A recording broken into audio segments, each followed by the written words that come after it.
No, hezky ti to jde. Já vím.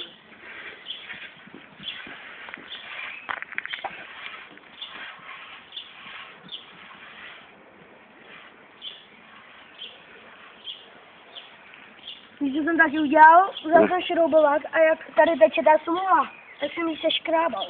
A.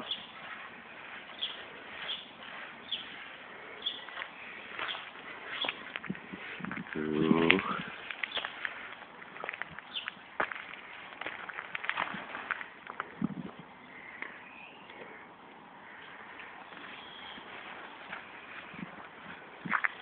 Já doufám, že mi ta barva vystačí. Když ne, tak se nic neděje. Jak to? Tak co? Tohle půlka právě bude taková a druhá taková. Ještě.